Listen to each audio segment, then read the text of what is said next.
વડોદરા શહેરમાં બેવડી ઋતુનો અનુભવ થઈ રહ્યો છે અને તેના કારણે શરદી ખાંસી અને ગળાના રોગોમાં વધારો જોવા મળી રહ્યો છે એટલે કે ગળામાં ઇન્ફેક્શન વધી રહ્યા છે।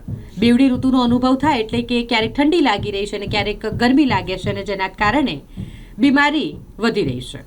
લોકો ઇન્ફેક્શનનો શિકાર બની રહ્યા છે। વાયરલના કેસો સામે આવી રહ્યા છે। એસએસજી હોસ્પિટલની વાત કરીએ તો ઓપીડી લોકોથી ઉભરાઈ ગયું છે, દર્દીઓથી ભરાઈ ગયું છે એવું કહી શકાય। સયાજી હોસ્પિટલના ઓપીડી વિભાગમાં મોટી સંખ્યામાં દર્દીઓનો ધસારો જોવા મળી રહ્યો છે, જેમાં સૌથી વધુ શરદી ખાંસી અને ગળાના ઇન્ફેક્શનના કેસો નોંધાઈ રહ્યા છે।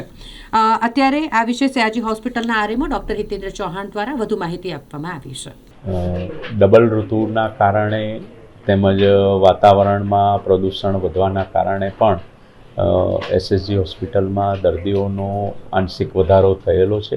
દૈનિક ઓપીડીમાં આશરે 5 થી 7% જેવો વધારો જણાઈ આવેલો છે। આ જનરલી આ બધા કેસમાં શરદી ખાંસીના તેમજ ગળામાં ઇન્ફેક્શનના કેસીસ વધારે જોવા મળી રહ્યા છે। શું ધ્યાન રાખવું છે? ઋતુ બદલાય ત્યારે દર્દીએ જનરલ પબ્લિકે તેમજ દર્દીએ ચોખ્ખા વાતાવરણમાં રહેવાની કોશિશ કરવી જોઈએ।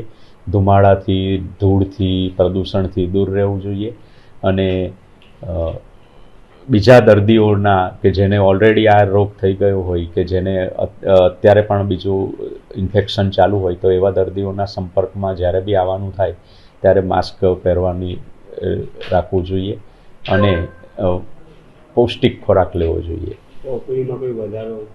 હા, મેં કીધું એમ ઓપીડીમાં આંશિક વધારો જણાઈ આવેલો છે 5 થી 7%નો।